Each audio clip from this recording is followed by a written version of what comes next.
Bonjour, bienvenue dans ce nouveau numéro de Yes Weekend, un numéro très littéraire. On va parler non pas de 1, non pas de 2, mais de 3 événements en lien avec la lecture qui vont vraiment vous donner envie de lire. Violaine nous dévoilera le programme de l'immanquable festival Le Goût des Autres au Havre. Et Karine, pour le coup de cœur de sortir à Rouen, nous parlera d'un événement un peu plus alternatif, Victor dans la ville. On en parle tout à l'heure. Et nos invités de la semaine sont deux bibliothécaires rouennaises, Anaïs Leneutre, Bourris et Mathilde Capet. Bonjour. Bonjour. Bonjour. Alors ensemble, on fera toute la lumière sur la nuit de la lecture. Vous ne bougez pas, ce sera tout à l'heure en fin d'émission. Mais tout de suite, c'est l'heure de l'agenda. Réunir le temps d'un week-end toute une palette d'artistes contemporains normands, c'est le principe de Make Some Hearts. Pour cette deuxième édition, 18 artistes ont répondu présent. Il y aura de la sculpture, de la peinture, de la photographie et un invité d'honneur qui n'a pas le pinceau dans sa poche, Dominique Verviche. C'est à voir samedi et dimanche à la Chapelle du Carmel à Bois-Guillaume. Premier opéra de l'année, Le Contori est une transposition dans les années 50 de la tourbillonnante partition de Rossini qui met à mal en 2 actes les codes de la religion et de la séduction. Ruse, duplicité, travestissement et quiproquo sont au cœur de ce chef-d'œuvre pétillant d'humour. Première représentation ce dimanche à 16h, mais d'autres suivront jusqu'au samedi 26 janvier au Théâtre des Arts. Qui ne connaît pas les contes de la rue Broca ? Ce recueil de Pierre Gripari fait l'objet d'une adaptation par la compagnie Nouvelle Balle. Dans ce spectacle jeune public, on retrouve la paire de chaussures amoureuses, les habitants de la rue Mouffetard et bien sûr la sorcière du placard à balai. C'est à voir dimanche à 15h au Théâtre de l'Almendra à Rouen. Et on finit cet agenda en musique comme de coutume avec Feu Chatterton, révélation de la nouvelle scène rock française il y a 3 ans, avec un premier album couronné d'or. Le groupe revient avec L'Oiseleur, un rock nourri de slam et de littérature. Sur la scène du Rive Gauche à Saint-Étienne-du-Rouvray, vendredi à 20h30, les 5 musiciens prolongeront ainsi leur hommage à Chatterton, poète suicidé à 17 ans, génie incompris et père de tous les romantiques. Allez, de grands textes en appellent d'autres, on va tout de suite voir Karine pour le coup de cœur de sortir à Rouen. Bonjour Karine. Bonjour Céline. Alors place aux mots et aux bons mots avec un festival méconnu, Victor dans la ville. Oui, tout à fait, c'est simple Céline, il y a les mots qu'on lit mais il y a aussi les mots qu'on écoute. Alors c'est un petit peu le parti pris de ce festival que de proposer une manifestation consacrée à la lecture à voix haute. Alors tu vas me demander pourquoi Victor dans la ville, bien tout simplement parce que c'est organisé par la compagnie théâtrale rouennaise alias Victor, et qu'il se déroule dans la ville, alors à Rouen bien sûr, mais également au Grand Quevilly et à Saint-Jacques-sur-Darnétal. Et derrière elle, des passionnés, tu t'en doutes, dont Alain Foury, qui est le directeur artistique de ce festival. Et c'est un ancien qui a enseigné au cours Florent, par exemple. J'ajoute que c'est la 4e édition quand même de ce festival. Et cette année, il se décline autour d'un thème, autrement, vaste thème. Concrètement, on va assister à quoi ? À des lectures, à des rencontres avec des auteurs Alors oui, effectivement, il y a pas mal de rendez-vous qui sont programmés, une douzaine au total jusqu'au 27 janvier. Ça peut permettre d'écouter des œuvres littéraires, mais surtout de rencontrer et d'échanger avec des personnes qui utilisent les mots au quotidien. C'est ce qui est intéressant, des comédiens, des musiciens.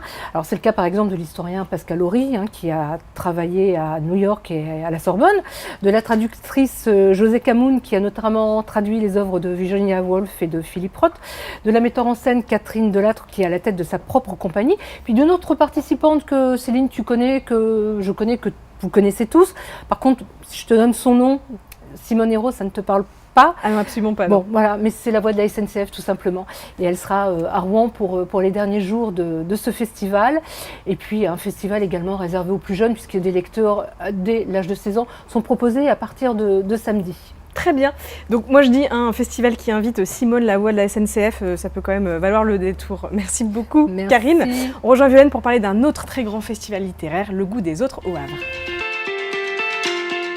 Salut Violaine. Salut Céline. Alors gros événement au Havre, le festival littéraire Le Goût des Autres vient de commencer et c'est jusqu'à dimanche. Tout à fait, ce festival qui a été initié par la ville est un festival littéraire qui sort de l'ordinaire puisqu'il y a des rencontres certes plus classiques, mais il y a aussi des événements moins conventionnels comme des concerts, des dialogues, il y a aussi des événements pour les enfants et ça dure jusqu'à dimanche, il y a plusieurs événements chaque jour.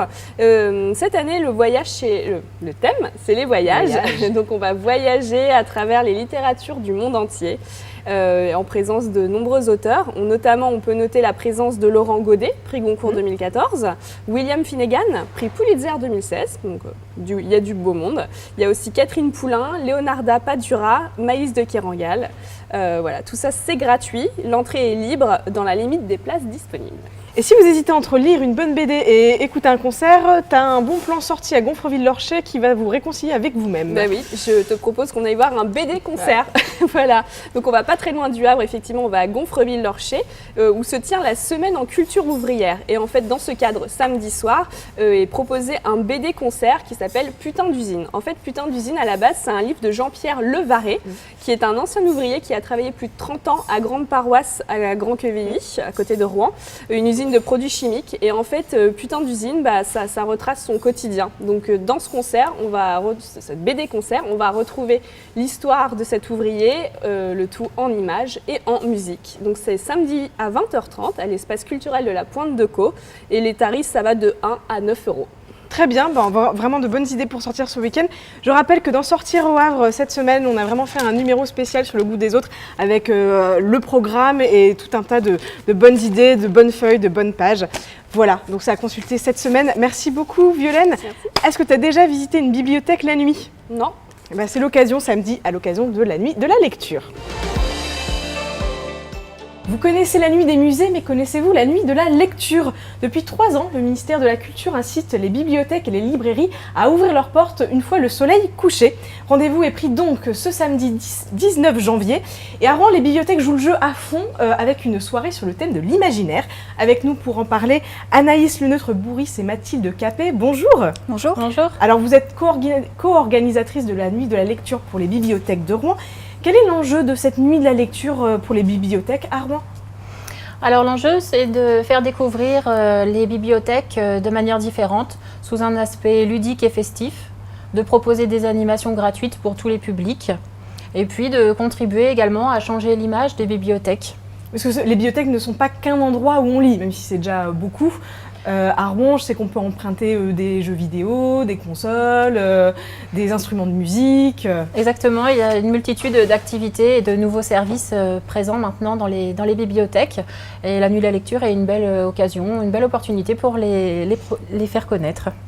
Donc dans chaque bibliothèque, il y aura pas mal d'animations. Sur les 7 bibliothèques du réseau, il y en a 4 qui participent. Alors je résume un petit peu, mais en gros, soirée médiévale et fantastique à Villon, soirée dédiée aux contes de fées à la Grand-Mare et voyage au pays des rêves à Simone de Beauvoir. J'ai gardé le plus insolite pour la fin.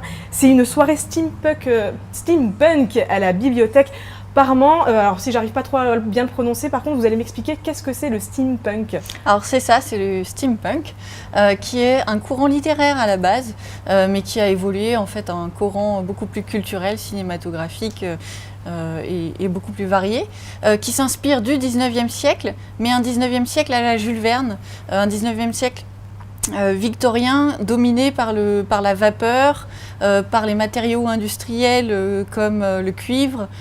Donc voilà, c'est une sorte de 19e siècle uchronique, c'est-à-dire qui est resté au stade de la vapeur. D'accord, et dans ce 19e siècle qu'on va retrouver à la bibliothèque Parment, va y avoir des tas d'animations, et notamment j'ai vu ça, un duel de thé. C'est quoi un duel de thé? Exactement, alors duel de thé est un loisir prisé par les vaporistes. Les vaporistes, ce sont les amateurs de steampunk, et qui en fait s'affrontent un par un, face à face. un contre un, voilà. C'est un duel. Voilà, c'est un duel, un véritable duel tout à fait sérieux, dans lequel l'objectif est de tremper un biscuit dans du thé et de le manger le plus tardivement possible. Celui qui a réussi à manger son biscuit après l'autre a gagné. Voilà. Alors sachant que la plupart du temps, le biscuit tombe dans le thé et éclabousse tout autour de soi. Et c'est ça qui fait, j'imagine, beaucoup tout le rire. charme. Parmi toutes les animations, vite fait, il y a un atelier attrape-rêve à Beauvoir, un défilé de mode à la Grand-Mare, ou encore un marché médiéval à Villon. Et quand on dit nuit de la lecture, est-ce qu'on va y rester toute la nuit? Oui, c'est toute la soirée. Oui.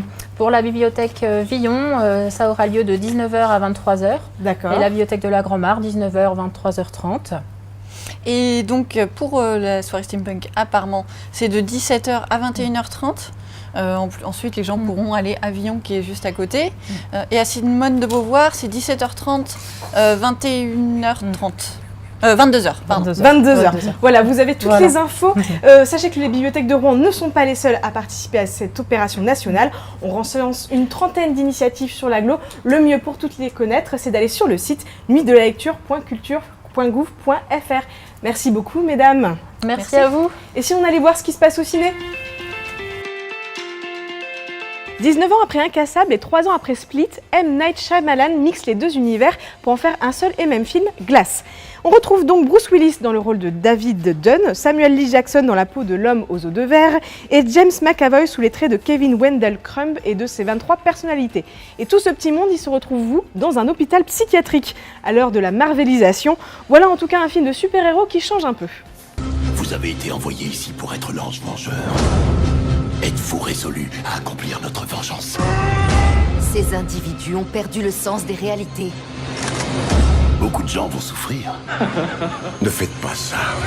Vous pouvez prouver au monde que nous existons. Êtes-vous prêts?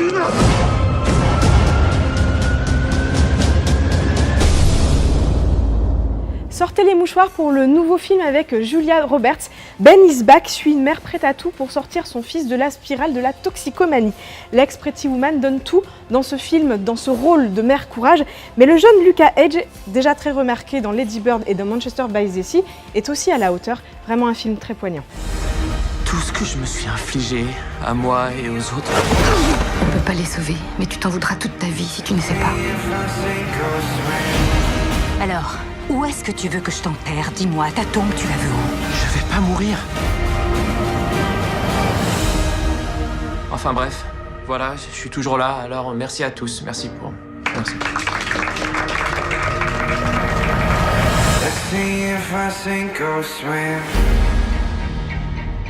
Chaque semaine, sortir à Rouen, sortir au Havre, c'est les suppléments indispensables à toujours avoir avec soi pour connaître toutes les idées de sortie dans l'agglo de Rouen et dans l'agglo du Havre, la semaine et aussi le week-end. Voilà, Yes Weekend c'est fini, mais le week-end commence. À la semaine prochaine!